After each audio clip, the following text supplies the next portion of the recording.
Hi-ho, everyone, and welcome to Sunday Market Update. Thank you for joining us for another weekly session where we are joined by some of the Actions to Wealth trading team. Of course, there are 20 odd of us around the world, I think, who are senior traders and strategy leaders, and a host of others who are being helped by those particular people to gain their legs and get a run up in the trading world. If you're one of those, it's time to pay attention as we speak to two of such of those team members.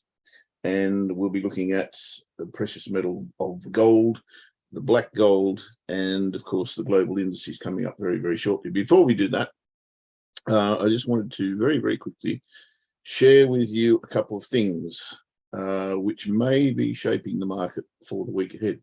One of them, of course, formerly known as the NFP number, now the NFEC. God knows why they changed that.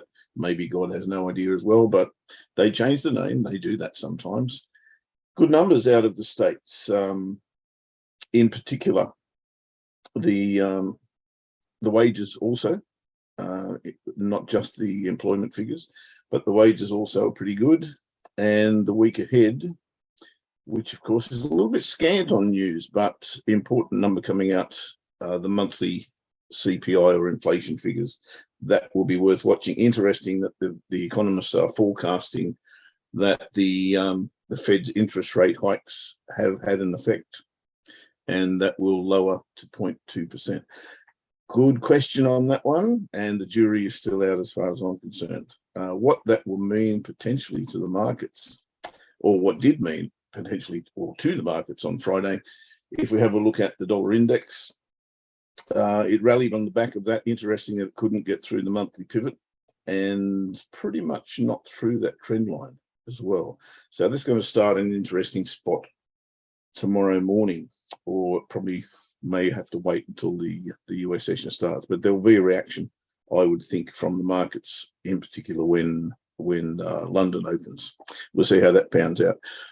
The S&P 500, not much of a reaction there, a little bit of a whipsaw on the daily chart, and really no clear direction as to where the market thinks it might go. I've got a funny feeling that it is, well, this little section here may well be, and I guess we'll find out very, very soon, because we are at a resistance level, whether that is a rally off the bottom, in other words, a short covering rally, or whether this thing has turned around.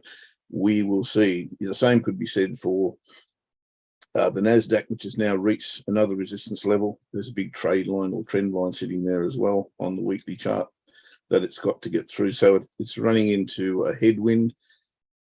Silver, same.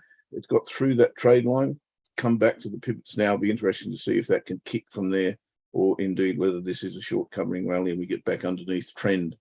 And of course, let's bring Ainslie in here now. Good evening, A, in Sydney, where it's been sunny all day, she tells me. Something of a rarity. No, I know. We've had sunshine here for 3 days. It's been unbelievable, but we won't hold our hats to that, because apparently we're ready for some more rain next week. Oh, well, there you go. Going to last for a couple of months, apparently. It was like, oh, my really? Goodness me. Oh, we'll be washed into the sea. It's getting crazy. Well, I do notice that this gold metal thing has been bouncing off that strong support level around about, what, the 1670 odd mark, and for the last 2 or 3 weeks has rallied up to now, I think, about a bit of a turning point, where a trade line or a trend line and also a horizontal level as resistance. Where are we going from here? Let me share my screen and I'll run through my analysis, if that's okay. Let's go to screen 2. Let's do that. I always lose everything here, Geoff. You have to just have to bear with me. Zoom used to be very, very simple. It's become far more complex. It's not simple anymore, is it? And I lose things and I've got 2 screens and it's just, oh, God. Anyway, so let's run through the analysis for the week ending 7th of August, shall we? We've got, as Geoff's indicated, we've had a bit of a move off that very interesting situation down on the 21st of July. So It's moved up from 1680, and that was a fairly dramatic bullish engulfing candle we had there. And the day after gave me a perfect technical ring low setup for a long on the daily. Friday's price action, as Geoff's also mentioned about strong non-farm payrolls, which came in at 528,000. Because they were so strong, and that was more than double that was expected initially from the forecast of 250,000 up from 398,000 the month before. So really, really strong employment figures happening there. There's a decrease in the unemployment rate for the US, and these really ridiculously strong non-farm payroll numbers, which saw, obviously, with the US dollar increasing, we saw gold come back and close at 1774. So where does that go? On the higher timeframes, we'll go to the charts in just a tick, but I'm starting to get really excited here because now we have got some very visible technical setups on the weekly and the monthly charts.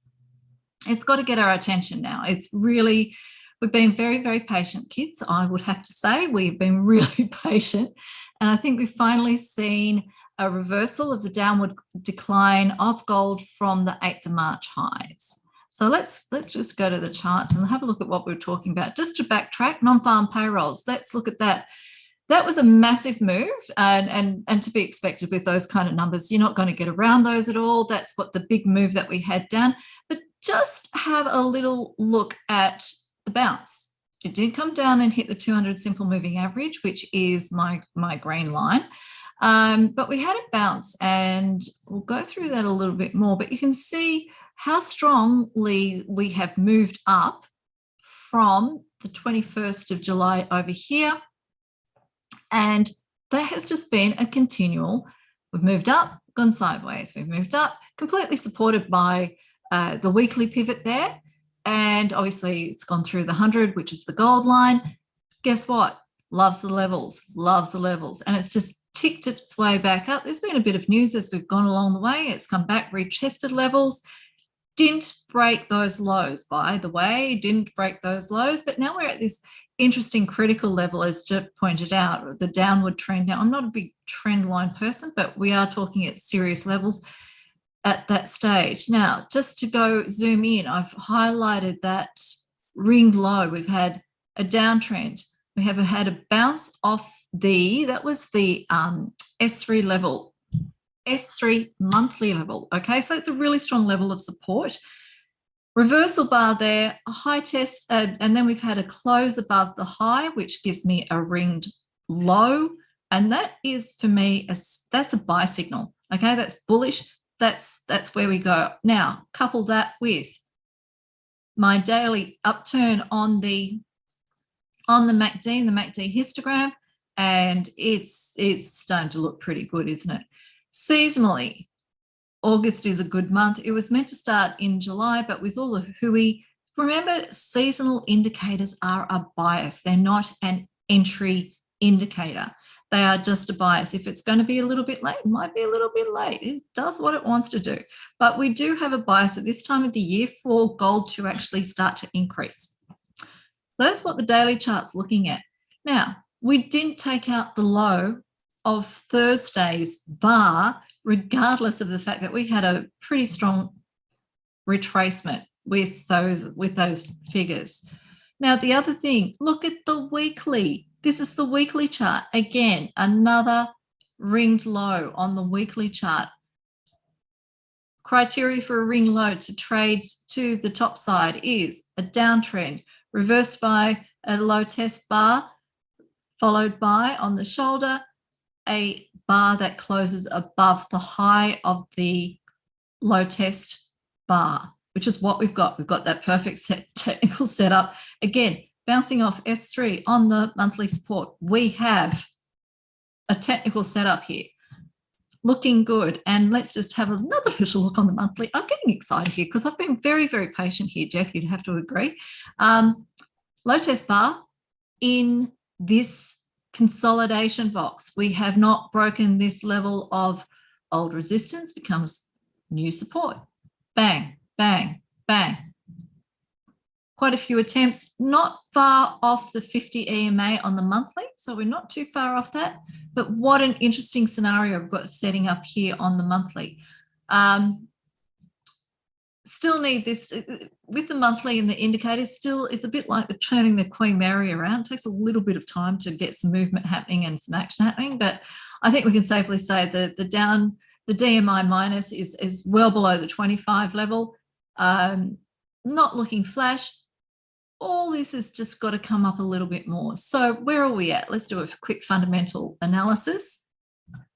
I think what has also happened, I've heard a couple of commentators during the week say this, if gold's finally popped up on the radar, it's now considered a bit of a good buy. It went down to 16, I think it was just below 1670 on some charts, on 1680 around for me.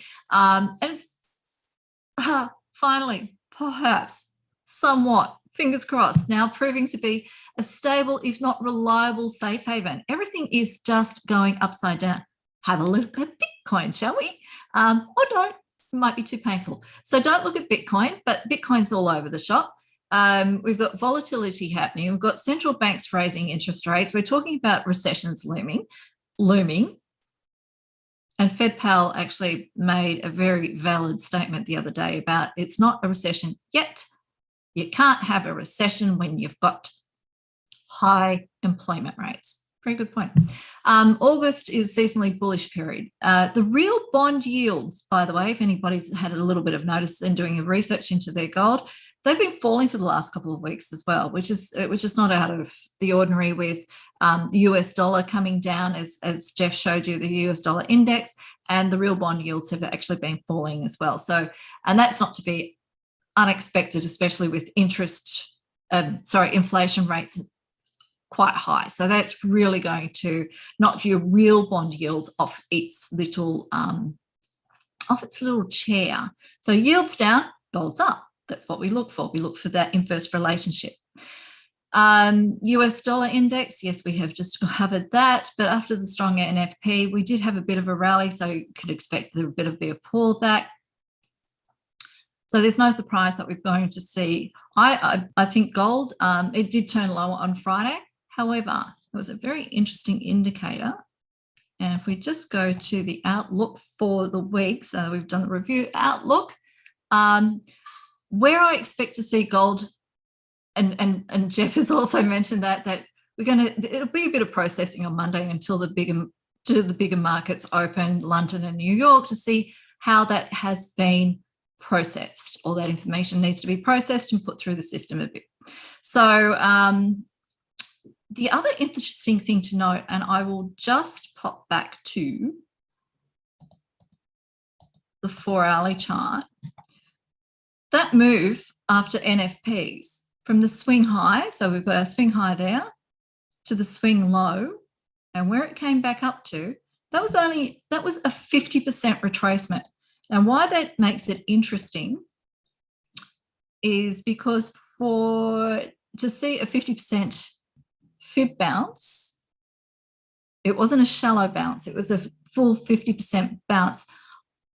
To me, that would indicate that the continuation of that downtrend is not likely. Okay, so if it was only a shallow retracement back to say 38.2, then you could perhaps say, well, it was only a shallow retracement, therefore we could expect another leg down. So at the moment, I want to see how it consolidates, how it plays out on Monday, and just to see where that goes as in relation to that 50% fib bounce. As real bond rate yields, it's really tricky to say that really quickly, by the way. It's really hard. But the real bond rate yields will continue to fall as inflation increases. And as we pointed out, we've got that figure coming up on Tuesday. I think Geoff said it was Tuesday, the CPI. See where that's at. I don't think it's going to be anything exciting. I think it's just going to make the situation worse with the inflation. And obviously, that's going to impact the real bond rates as well. So as we see that fall and the US dollar perhaps fall as a result of those inflation figures, we should see gold take another step up. So fingers crossed. I think we've finally been waiting long enough And I think we're on a bit of a winner here, but just not jump into it first thing on Monday. Let's just see how it all pans out. You know, you don't, sorry, you don't need a chart, folks listening and watching. You don't need a chart for gold. You just got to listen to Ainslie's voice. And it's she's getting excited instead of, here we go again, boring as batshit. Oh, oops. Yep, you know what I mean. Sorry. It's actually a very good fertilizer, so I'm okay with it. I'm starting to get excited, guys. Gold's finally starting to do something, and we finally, like I said, we'd had a bit of a 8th of March. We're in August, and we're finally starting to see a confirmation on the monthly and the weekly and the daily on those ring lows, bouncing off really strong levels of support on all those levels. It's nice to see. It's nice to see that we're starting to get a bit of feedback. Now, what I just wanted to make sure is that I think I just don't want to see this being just the 3 bars up and it's 3 black crows on a continued downhill. But that's why we've got to wait for that information. But the 50% bounce was very interesting to see on that 4-hourly chart on the fib. If it was a really strong fallout, technically, it wouldn't have bounced as high as 50%. That's what's meant to happen. So let's see what happens on Monday when the market opens. But that's what I'm looking for. I'm looking for a continued step up with a few things. The planets are starting to line up, Geoff. Hooray. All good. The Queen Mary is just about halfway around. By the sound of it. Would get that excited, but we've got a low test bar on the monthly. So the Queen Mary is getting its act together. Indeed. It's a good sign. All right. Yes, we'll be back with you very, very shortly, of course, to talk about that black stuff that flows. Yes, has been flowing downhill a little bit. And I've noticed that at the pumps, which is kind of good. September prices come. What's that called? That thing? The rebate the government's been, or the discount the government's been giving us on petrol. Can't remember what it's called. They've rolled back the excise. That's the one. Excise. Exciting excise. All right, let's move over to Johannesburg in South Africa now and say hi to George as he gives us his perspective on global indices for the upcoming week. Good day, traders. I trust you all well. Today is 7th of August. We've had a full week of trading, and as this second week starts, the question is, what should we be looking out for now? From purely a price action perspective, I'm just going to quickly work through the 8 markets that I focus on and show you what I'm thinking about. Now, the charts are telling me that the bears still have a higher probability of controlling the market. So right now, I have S&P 500 open before you on the daily chart. This yellow rectangle that I have shows me where the bear forces are. Now, the bears that created this bear breakout are still in control of the market until such time as the bulls are able to break above that and successful breakout, which means we need to have a breakout candle and follows through. Until that happens, the bears are still in control. So if you ever look at the price action fall that unfolded last week, it's a confirmation of the bear forces still in place. So as far as I'm concerned, predominantly higher probability for me is probably a trading range, continuing in this area. And if the bears manifest themselves, then we'll have bears selling off. We had a tight trading range here, and it looks like we probably are forming the same thing here. So higher probability still for the bears. Now, if we trade in the 5-minute time frame, we just have to be aware that we're in a tight trading range. So we're looking to buy at the bottom of the range or sell at the top of the range. So the highs and the lows of each day are pretty significant. But of course, if we come down to the bottom here and we bounce off, we must buy until we get to the top here and we sell off. So bears in control, S&P 500, UK 100, same kind of thing. The bears here in the yellow rectangle that led to this bear breakout are still in control of this large trading range here. Although we've had the bulls coming up, it's just a bull leg in a potential trading range. I mean, look at the two-sided price action. If you look at this, would you say the bulls are in control? Yes, we are going up. but they're not in full control of the market. Every time we have a strong bull candle, we have a bear candle or a doji. So two-sided price action because of this bears in control. So again, I am looking, this week unfolds for the bears to reassert themselves. But I will trade, of course, if you get to the low of previous day, I'm going to look to go up following the channel that we've got and sell off at the top. But we are in a bear market. Another market that I look at actively each day is Hang Seng 50. Now, Hang Seng 50 is interesting. If I just squeeze up the chart a bit, this bear sell-off here from February to March, I mean, that was a strong bear sell-off. And all we have, if you look at it, is really just a pullback. If I put my fib retracement into there, just very roughly, this is where we started off with the bear sell-off, and this is where we ended off. If you look at just the bodies, we are at the 50% pullback of that bear breakout. Every time you have a huge bear breakout, a bull breakout, it could be red news announcement, whatever it may be. If you look at the 50% pullback, it gives you an indication of who is in control. So bears are still in control. Another factor to look at, we're in a trading range, and we've just come back to test that double top. And from the double top, where the bears accelerated again. And this is a pullback that has been created in the market. Bears, of course, want to get to the low here and break out below. And bulls just want a double bottom somewhere down here, and then go all the way up in the trading range. So we are still in the trading range. What I see here is a failed breakout beneath this pullback, this trading range. But the bulls had the opportunity to accelerate up, and they failed and just bounced off the 10 EMA, which I used to indicate strength of a trend.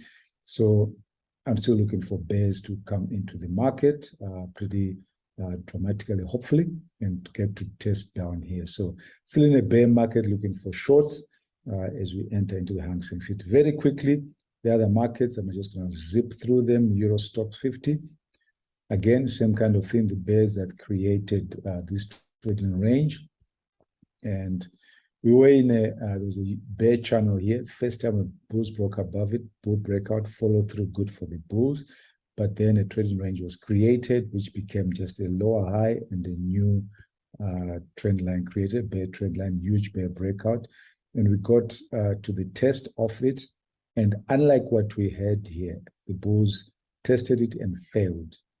So bears are reasserting themselves. So I'm still looking for shorts there.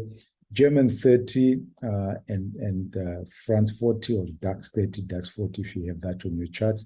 It's a deeper reflection of the Euro Stoxx 50, which is German economy. Again, so those bears that created that trading range, that breakout in control of the market, all we have is a test of the pullback. So still looking for bears in the market. France 40. Again, we are at a potential double top here. Bulls tried to break out, good acceleration, but failed. So double top, again, still in a bear market, looking for shorts. I think the bears are still in control. Nikkei 225, very interesting tight trading range, lower high double top, and that's exactly where we are. And bears want to reassert themselves and sell off again to get to the bottom here. Finally, Aussie 200. Again, you can see bears that created this and the breakout, and the bulls have come back pretty strongly for the bulls on the Aussie 200. We've come back into the trading range, but they really have to do a lot more to get above this influence of the bears. So while the bulls accelerated up, we are now in a trading range, and we are looking for opportunities for to go short. So my view, higher probability selling off. So this is George Nyabata, and second week of the month coming up. So I'm very excited about Wednesdays at the market coming up this week. 4 hours trading live in the market, and our second session on Wednesdays, followed by our usual weekly live trading profits. See you in the market, guys. Links will be posted by the office. Take care and enjoy the rest of the weekend. Bye-bye. Awesome, George. Thank you for that. Yes, as he said, you can catch George this Wednesday for 4 hours live trading. And believe you me, you'll get a very, very good insight as to how George controls those 5-minute charts. But gee whiz, sounds like a bear on the markets there, eh? It does, doesn't it? Mm, It does. very much so. Speaking of bears, we've had a big bear. Yes, I know. We have indeed. We've had a really big bear, actually. Oil has certainly come right back down, everyone. Interesting. A lot of nervousness in the market at the moment. So let's do a quick review. We've closed the downward trend of the week at 88.53 on WTI. I'm not talking Brent, I'm talking US oil. And we are now trading at a price level. It closed at the price level only seen before the Russian-Ukraine conflict. So we're right back down again. Clean technical ringed high started the week ahead of the sell-off and continue with the news. There was a big news with OPEC Plus being very, very, very conservative, which wasn't expected, and would increase production by only a meager 100,000 barrels per day, which saw the next leg down on Wednesday. Okay, so that's what we had on that news. But let's just have a look at the charts here. So we started the week. Look at that. We love the technical. I'm a technical analyst, so to see these kind of setups, they warm the cockles of my heart. So here we saw at the end of last week there was a retracement, straight back down. You've got a high test bar there. You've got the shoulder bar that opened the week, closed below the low of the high test bar, which gave me a ring tie setup. And look at it, it just waterfalled all the way down to our little lovely level. There we go. S1 on a monthly S1. They're strong levels. So, sorry, no, that's a weekly level. Beg your pardon. Weekly and monthly. I have weekly and monthly on my charts because they give me stronger levels of support and resistance. Why? Because institutional traders with deeper pockets than commercial traders will use those levels. So that's what we had. We had then had consolidation, again, using the 20 and the F50 EMA on the 4-hourly chart as nothing more than levels of support, levels of resistance. So it's sort of like pinball back again. And then the purple highlighted area, and I'm highlighting it so that I actually can just fry it into my brain. This bar here, the big pullback, that news came out. That news came out just before 11 o'clock at night. And I was a tad tired. I'd had a fairly big week. I was really tired. I looked at it and I'm thinking, why is this still going up? It should be going down with that news that OPEC have only increased by 100,000. That should really just, it was a bit spooked. Why hasn't it? So I woke up the next morning and went, there we have it. Straight back down again. Consolidation, as you expect, with an overextended bar. And then just a bit more of the sell-off as it tries to get its head around the recession and the increase. You can see it there a little more clearly. Comes back down. The daily price actions bounced off the 200 simple moving average, which is really, again, a really strong level. And not just oil, but for really most traders or mainly any kind of trading, 200 simple moving average, you'll find price action will choke around that level as it is. It doesn't really matter. Then we had a sell-off and straight back down to there. So Friday's bar trying to get its head around what it all means with a looming recession. So let's go quickly to have a look what's happening on the weekly. Again, we have just been coming down.